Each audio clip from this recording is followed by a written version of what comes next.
اس آیت میں اللہ تبارک و تعالیٰ نے نبی کریم صلی اللہ علیہ وسلم سے مخاطب ہو کر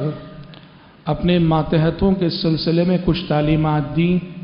فرمایا کہ فاعف عنہم واستغفر لہم، آپ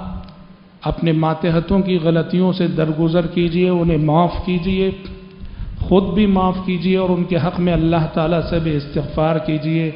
اللہ تعالیٰ سے بھی ان کے حق میں دعائے مغفرت کیجئے۔ وشاورہم فی الامر، اور اے پیغمبر ہر اہم معاملے میں اپنے صحابہ سے مشورہ ضرور کیجئے۔ فَإِذَا عَزَمْتَ فَتَوَكَّلْ عَلَى اللَّهِ، اور مشورے کے بعد جب پختہ ارادہ آپ کا ہو جائے تو اللہ پہ توکل کیجئے۔ ان اللہ یحب المتوکلین، اس لیے کہ توکل کرنے والے بندوں سے اللہ کو بڑی محبت ہوتی ہے۔ حضرات، اس آیت میں کئی ایک باتیں ہیں۔ بنیادی بات جو اللہ تعالیٰ نے اس آیت میں بتائی وہ یہ ہے کہ کسی بھی معاملے میں نبی کریم صلی اللہ علیہ وسلم سے کہا گیا کہ پہلے آپ منصوبہ بندی کیجئے۔ دین اور دنیا سے تعلق رکھنے والا کوئی بھی معاملہ ہو، پہلے منصوبہ بندی کیجئے، پلاننگ کیجئے، تدبیر کیجئے، مشورہ کیجئے، سوچئے اور غور کیجئے، اور سب کچھ ہونے کے بعد جب کام کرنے کا مرحلہ آتا ہے، قدم بڑھانے کا مرحلہ آتا ہے، تو آپ کا بھروسہ آپ کی پلاننگ اور منصوبہ بندی پہ نہیں ہونا چاہیے، اللہ کی ذات پہ ہونا چاہیے۔ کہا کہ منصوبہ بندی ضرور کیجئے، تدبیر ضرور کیجئے، لیکن جب آپ عملی میدان میں قدم بڑھاتے ہیں اور مشورے کے مطابق آپ آگے بڑھتے ہیں تو آپ کا پورا دار و مدار اللہ کی ذات پہ ہونا چاہیے۔ اللہ پہ بھروسہ کر کے قدم بڑھائیے۔ ان اللہ یحب المتوکلین، اللہ تعالیٰ کو اپنے ان بندوں سے بڑی محبت ہوتی ہے جو ہر معاملے میں اس پہ بھروسہ کرتے ہیں۔ حضرات، توکل یعنی ہر معاملے میں اللہ کی ذات پہ بھروسہ کرنا، یہ عقیدہ توحید کا سب سے اہم تقاضا ہے، سب سے بڑا تقاضا ہے۔ جس انسان کا عقیدہ توحید جتنا مضبوط ہوگا، اس کی زندگی میں توکل کا عنصر بھی اسی قدر قوی اور مضبوط ہوگا، اور جو انسان عقیدہ توحید میں جتنا کمزور ہوگا، اس کی زندگی میں توکل بھی اسی قدر کمزور ہوگا۔ جس کا ایمان ہو کہ بنانے والا بگاڑنے والا سب کچھ اللہ تعالیٰ ہے، جس کا ایمان ہو کہ نفع اور نقصان سب کچھ اللہ تبارک و تعالیٰ کے ہاتھ میں ہے، جس کا ایمان ہو کہ رنج و غم اور خوشیاں سب کچھ دینے والا اللہ تبارک و تعالیٰ ہے، جس کا ایمان ہو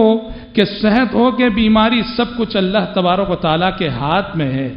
جو شخص اللہ تعالیٰ کی ان صفات پہ جتنا یقین رکھتا ہوگا، اس کا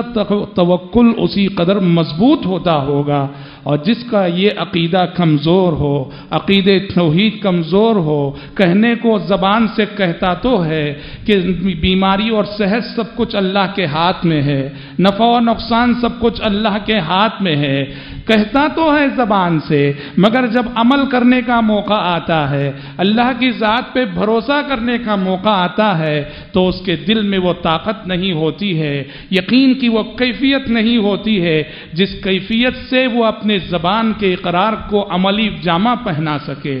حضرات، ایسا شخص جس کا عقیدہ توحید مضبوط نہیں، اس کی زندگی میں آپ کو دور دور تک توکل کی صفت بھی نظر نہیں آئے گی، اور اسے آپ دیکھیں گے زندگی میں ہر چھوٹی سی چھوٹی چیز بھی ڈرائے گی،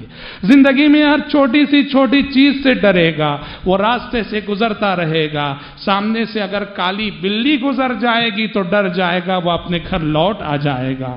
اس کے گھر کی چھت پہ بیٹھ کے اگر کوئی الو پکار دے گا تو ڈر جائے گا، سہم جائے گا۔ جس کے دل میں توکل نہیں ہوتا، دنیا کی ہر چیز اسے ڈراتی ہے، دنیا کی ہر آواز اسے ڈراتی ہے، اور وہ ہمیشہ زندگی میں اندیشوں کا شکار رہتا ہے، اور مختلف اس کی زندگی میں ہمیشہ اس کی زندگی پر خوف کے سائے چھائے رہتے ہیں۔ جبکہ جو موحد ہوتا ہے، جو واقعی معنوں میں موحد ہوتا ہے، جس کے اندر توکل ہوتا ہے، وہ اس دنیا کا سب سے زیادہ نڈر انسان ہوتا ہے، بے خوف انسان ہوتا ہے، جسمانی اعتبار سے کمزور سہی لیکن باطنی اعتبار سے، دلی اعتبار سے اس روئے زمین کا سب سے مضبوط اور بہادر انسان ہوتا ہے وہ جس کے پاس توکل کی طاقت ہوتی ہے۔ حضرات، توکل یعنی ہر معاملے میں اللہ کی ذات پہ بھروسہ کرنا، یہ بہت عظیم صفت ہے، صالحین کی صفت ہے، متقین کی صفت ہے، اللہ کے اولیاء کی صفت ہے، اور یہ وہ عظیم صفت ہے کہ پیارے نبی صلی اللہ علیہ وسلم کی بعثت سے پہلے دنیا میں اللہ نے آپ کو جو مبعوث کیا، آپ کو بھیجنے سے پہلے آپ سے پہلے نازل کی گئی کتابوں میں آپ کا تذکرہ جن صفات کے حوالے سے کیا گیا، ان میں سے ایک صفت یہ بھی کہ میرا جو آخری رسول آنے والا ہے، میرا جو آخری پیغمبر آنے والا ہے، وہ ایسا ہے کہ وہ ہر معاملے میں اللہ کی ذات پہ توکل کرنے والا۔ بخاری کی روایت ہے، عبداللہ بن عمرو بن العاص رضی اللہ عنہ کو جنگ یرموک میں توریت کا ایک نسخہ ملا جو عربی زبان میں ٹرانسلیٹڈ تھا، مترجم تھا۔ عبداللہ بن عمرو بن العاص رضی اللہ عنہ کہتے ہیں کہ میں نے اس توریت کے نسخے میں پیارے نبی کا تذکرہ ڈھونڈا کہ قرآن کہتا ہے کہ توریت میں ہمارے نبی کا ذکر ہے، کہاں ہے، کن الفاظ میں ہے؟ کہتے ہیں وہ آیت مجھے مل گئی توریت میں جب اللہ تعالیٰ نے کہا یا ایھا النبی انا ارسلناک شاہدا ومبشرا وحرزا للأمیین انت عبدی ورسولی سمیتک المتوکل، سمیتک المتوکل، کہا کہ یہ میرا جو آخری رسول آنے والا ہے، وہ کہا کہ میں نے اس کا نام متوکل رکھا ہے، ہر معاملے میں اللہ کی ذات پہ بھروسہ کرنے والا۔ اور واقعتاً پیارے نبی کی حیات طیبہ کو پڑھیے، سیرت رسول کا مطالعہ کیجئے، پیارے نبی صلی اللہ علیہ وسلم کی حیات طیبہ میں اور آپ صلی اللہ علیہ وسلم کی سیرت میں توکل کی یہ عبادت، توکل کی یہ صفت کس قدر نمایاں نظر آتی ہے۔ آپ کے ہر فیصلے میں، آپ کے ہر اقدام میں، آپ کے ہر مشورے میں آپ صلی اللہ علیہ وسلم کو اللہ کی ذات پہ جو توکل تھا، بے شمار واقعات ہیں، بے شمار مثالیں ہیں۔ سفر ہجرت کو یاد کیجئے، سفر ہجرت جیسی نازک گھڑی جبکہ مکے میں اعلان ہو چکا ہے کہ جو بھی پیارے نبی اور ابو بکر صدیق رضی اللہ عنہ کے سر کو لائے گا اس کو بہت قیمتی انعام سے نوازا جائے گا، اور دونوں غار ثور میں چھپے ہوئے ہیں، غار ثور میں چھپے ہوئے ہیں، اور مکے کے سارے لوگ دونوں کی تلاش میں مصروف ہیں، اور تلاش اس لیے ہے کہ آج جو محمد کو اور ابو بکر کو پالے گا اسے بہت بڑا انعام ملنے والا ہے۔ لوگ چاروں طرف ڈھونڈ رہے ہیں، اور ڈھونڈتے ڈھونڈتے ایک شخص غار ثور تک پہنچ گیا، غار ثور تک پہنچ گیا، اور کہاں تک پہنچ گیا؟ سیرت نگار لکھتے ہیں جس غار میں پیارے نبی اور ابو بکر چھپے ہوئے تھے، غار کے دہانے پہ جا کھڑا ہوا۔ دیکھو ایمان کی آزمائش سب سے بڑی ہوتی ہے، ایمان کا امتحان سب سے بڑا ہوتا ہے، توکل کا امتحان سب سے بڑا ہوتا ہے۔ ڈھونڈنے والا یہ کافر غار ثور کے دہانے پہ جا کھڑا ہوا، بہین طور کہ ابو بکر اسے دیکھ رہے ہیں، پیارے نبی اسے دیکھ رہے ہیں۔ اللہ کی شان دیکھو، جس اللہ نے اسے غار ثور تک پہنچایا اسے نیچے دیکھنے کی توفیق نہیں دی،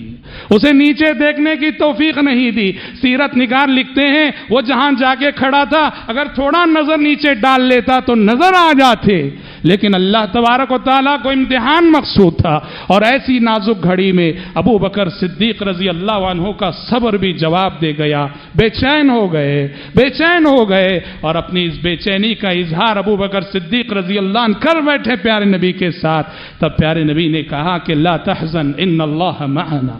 لا تحزن ان اللہ معنا، ابو بکر غم نہ کرو، ہم تنہا نہیں ہیں، اس وقت ہمارے ساتھ اللہ کی مدد ہے، اللہ کی تائید ہے۔ إلا تنصروه فقد نصره الله إذ أخرجه الذين كفروا ثاني اثنين إذ هما في الغار إذ يقول لصاحبه لا تحزن إن الله معنا۔ قرآن نے کہا اے لوگو اگر تم محمد صلی اللہ علیہ وسلم کی مدد نہیں کرو گے اللہ مدد کرے گا اور آپ کی مدد کے لیے ایسے لوگوں کو کھڑا کرے گا۔ کہا کہ یاد کرتے نہیں ہو اس واقعے کو جب غار ثور میں یہ صرف دو افراد تھے، ایک آپ صلی اللہ علیہ وسلم تھے اور ایک ابو بکر تھے، اور جب آپ اپنے ساتھی ابو بکر کو تسلی دیتے ہوئے کہہ رہے تھے لا تحزن ان اللہ معنا، غم نہ کرنا کہ اللہ ہمارے ساتھ ہے، اللہ کی مدد ہمارے ساتھ ہے۔